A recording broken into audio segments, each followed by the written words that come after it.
সুন্দর দেখতে পান, কোথায় একটা ফুসকুড়ি আছে, কোথায় একটা তিল আছে, কোথায় আমার মেকআপের সমস্যা হয়েছে, কোথায় আমার চুলটা বেঁকে গেছে, আমরা যেমন পরিষ্কার দেখতে পাই। কিয়ামতের ময়দানে এই গোপনে গোপনে আমরা যারা গুনাহ করে বেড়াই, যারা আমরা মনে মনে গুনাহ করে বেড়াই, যারা আমরা প্রকাশ্যে গুনাহ করে বেড়াই, যারা আমরা অন্ধকারে গুনাহ করে বেড়াই, বিশ্বাস করেন কিয়ামতের মাঠে সব কিছু একদম আয়নার মতো প্রকাশ পাবে। আর আল্লাহ রসুল তিনি যে কথাগুলো বলতেন নিজের থেকে কোনো কথা বলতেন না, আল্লাহ রসুলকে বলতেন, রসুল সাহাবাদেরকে জানিয়ে দিতেন। জোরে বলুন, জোরে বলা যাবে না সুবহানাল্লাহ, জোরে হবে না সুবহানাল্লাহ। তাকবীর দেন, নারে তাকবীর, নারে তাকবীর, নারে তাকবীর। দরুদ শরীফ পড়েন, আল্লাহুম্মা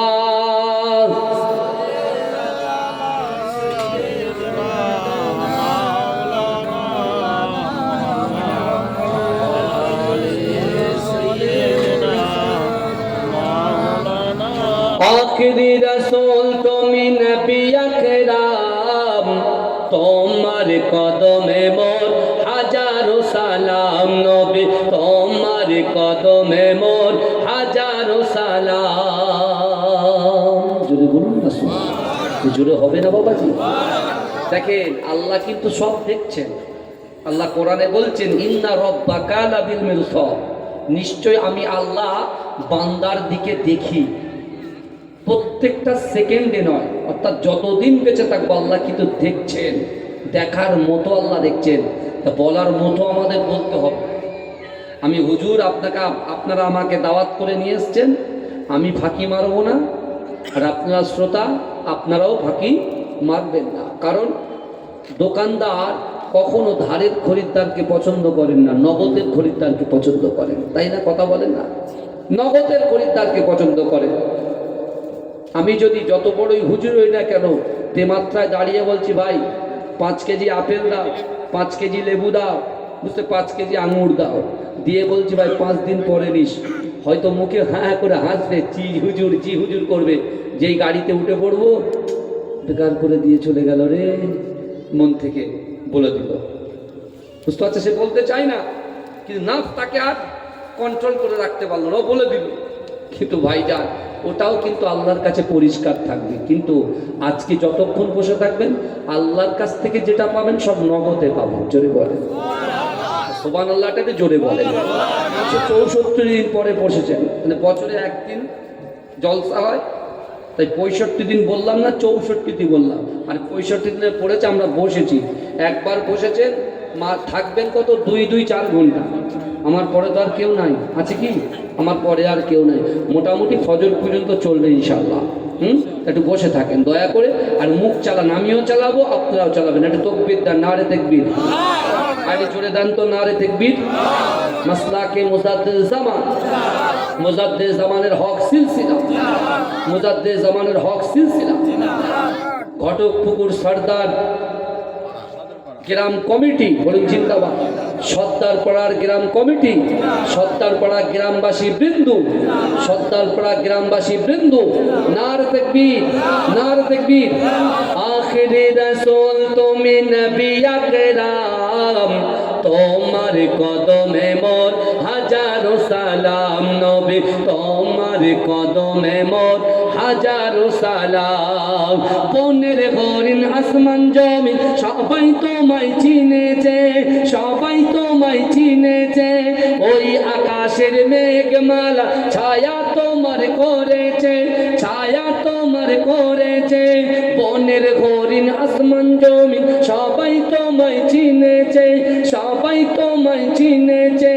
ওই আকাশের মেঘমালা ছায়া তোমার করেছে, ছায়া তোমার করেছে, ছায়া তোমার করেছে। মিশকেরা তোর জান গায়ে রই ঘাম, মিশকেরা তোর জান গায়ে রই ঘাম। তোমার কদমে মোর হাজারো সালাম। নবী তোমার কদমে মোর হাজারো সালাম। জোরে বলবেন না সুবহানাল্লাহ, আরে জোরে হবে না সুবহানাল্লাহ। আবু বকর, উসমান, আলী সবাই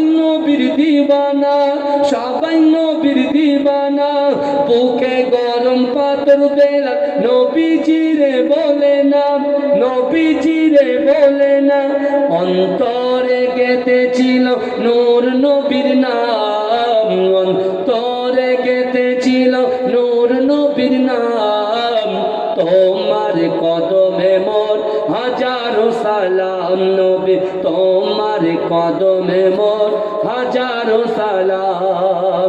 বোরাক চড়ে দয়ার নবী মেরাজেতে গিয়েছে, মেরাজেতে গিয়েছে, পায়ের ধুলায় আল্লাহর আরশ ধন্য সেদিন হয়েছে, ধন্য সেদিন হয়েছে। জান্নাতে রুমে রুমে নূর নবীর নাম, জান্নাতের ঘরে ঘরে নূর নবীর নাম। তোমার কদমে মোর হাজারো সালাম নবী, তোমার কদমে মোর হাজারো সালাম। আখিরি রাসূল তুমি নবী আকরাম, আখিরি রাসূল তুমি নবী আকরাম। তোমার কদমে মোর হাজারো সালাম নবী, তোমার কদমে মোর হাজারো সালাম। আল্লাহুম্মা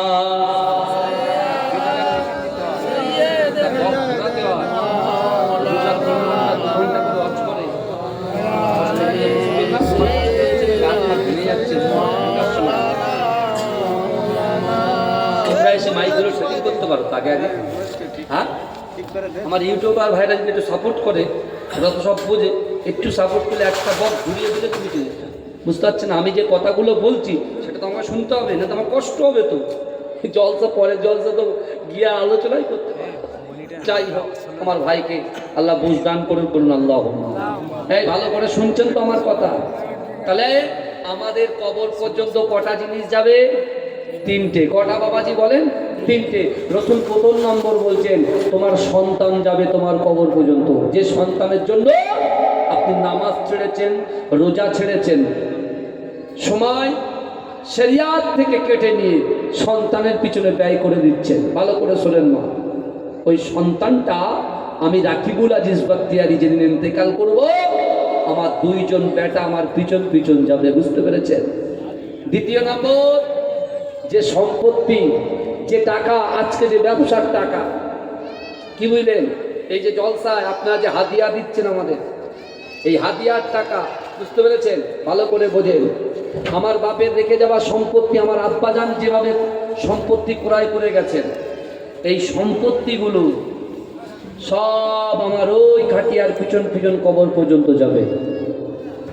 আর রাসূল বলছেন, রাতের অন্ধকারে দিনের আলোতে প্রকাশ্যে অপ্রকাশ্যে আল্লাহর ভয়, রাসূলুল্লাহর মহব্বত, ভালোবাসা নিয়ে এই দরদ অন্তর দিয়ে আমার মায়েরা জান্নাতের বাগানের ভিতরে ঢুকেছে, আমার যুবকেরা ঢুকেছে, আমার বাবাজিগুলো ঢুকেছে, আমার ভাইগুলো ঢুকেছে। বিশ্বাস করে এই জান্নাতের বাগানে বসার জন্য আল্লাহ পাক রব্বুল আলামিন এই বসাটাকে আমলে পরিণত করে দেবে। আর এই আমলটাই আমাদের ওই কবর পর্যন্ত যাবে। জোরে বলুন, জোরে বলা যাবে। এখন অবস্থা দেখেন রাসূল কিভাবে সাহাবাদেরকে বোঝাচ্ছেন। আর রাসূল যে কটা কথা সাহাবাদেরকে বলেছেন, হুজুর বলেছেন যে আমি যখন থাকবো না, পর্দায় থাকবো, আমার আনেওয়ালা উম্মতি অর্থাৎ নারী এবং পুরুষদের কর্ণগহরে যেন পৌঁছায়। জোরে বলুন। আর সেই কথাগুলো একের পর এক বলতে বলতে বলতে বলতে আজকে এই ঘটকপুকুর সর্দারপাড়ার গ্রাম পর্যন্ত কথাটা চলে এসেছে। জোরে বলুন না আমার ভাইজানেরা, হে নবী পাকের উম্মতিরা, হে নবী দেওয়ানারা, বিশ্ব নবী রাসূলুল্লাহ সাল্লাল্লাহু আলাইহি ওয়াসাল্লামের মুহাব্বতের সাহাবারা আল্লাহর রাসূলকে জিজ্ঞাসা করলেন, ইয়া রাসূলুল্লাহ, ইয়া হাবিবাল্লাহ, আপনি বলেন তারপর কি হবে?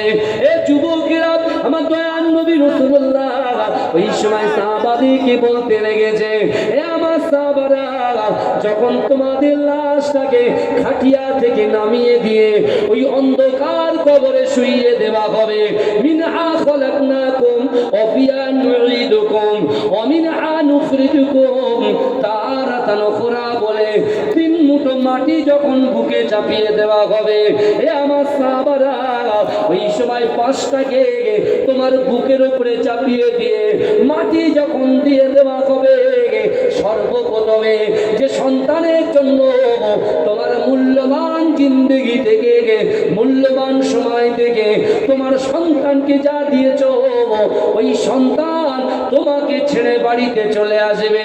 এ যুবকেরা, হে নবী পাকের উম্মত উম্মতিরা, বিশ্ব নবী রাসূলুল্লাহ বললেন, এ আমার সাহাবারে, না না না, তারপরে তোমার সন্তান যখন আসবে, ওই সন্তানের পিছন পিছন তুমি যে গচ্ছিত সম্পদ রেখে গেছো, ব্যাংক ব্যালেন্স করে রেখেছো, এমন কোন জমি ক্রয় করে রেখেছো, তোমার ওই সম্পত্তিগুলো তোমাকে ওই কবরে একা ছেড়ে দিয়ে তোমার সন্তানের পিছু পিছু পিছু পিছু বাড়িতে চলে আসবে। এ যুবকেরা, আল্লাহ রাসূল অঝর নয়নে জর্জর জর্জর করে কাঁদতে কাঁদতে সাহাবাদিকে বলেছিলেন, হে আমার সাহাবারা, না না না, আমি রাসূলুল্লাহ তোমাদেরকে জানিয়ে দিলাম, তোমরা রাতের অন্ধকারে যখন কোরআন তেলাওয়াত করতে, তাহাজ্জুদের নামাজ আদায় করতে, গরীবদের মাথায় হাত বুলিয়ে দিতে, আল্লাহর কোরআন বলছে, বান্দা ও আম্মাস সাইলা ফালা তানহার, যদি কোনো মানুষ কোনো মানুষের কাছে হাত পাতে, ওই হাতটাকে তোমরা কখনো ফেরাও না। এ যুবকেরা, যারা দান খায়রাত করেছে, জান্নাতের বাগানে বসে বসে জান্নাতের কথা, কোরআনের কথা শ্রবণ করেছে, এই কথা শোনার জন্য আল্লাহ পাক তার এই কাজগুলোকে আমলে পরিণত করেছে। আল্লাহ রাসূল বলেছিলেন, আমার সাহাবারা, এই আমলটুকু তোমার কবরে রয়ে যাবে। জোরে বলা যাবে? তাহলে সন্তান আপনাকে গুরুত্ব না দিয়ে চলে আসলো, সম্পত্তি আপনাকে পাত্তা না দিয়ে চলে আসলো, রয়ে গেল কি? আমল। একটু ভাববার বিষয় আছে না কি? কথা বলেন বাবাজি। আমার আল্লাহর কত দয়া জানেন? হক তো দুটো, একটা আল্লাহর হক, একটা বান্দার হক। আমার বাবাজি 60 বছর 65 বছরের অনেক বাবাজি বসে আছে এখানে, তারা এই কথাটা সেদিন থেকে শুনে আসছে। যত আলেম ওয়াজ করছেন, যত ওলামারা ওয়াজ করছেন, এই কোরআন শরীফের 6666টা আয়াত, 114টা সূরার যে কোনো একটা ভিতর থেকে কিছু না কিছু আলোচনা আপনারা শুনেছেন, কথা ঠিক না?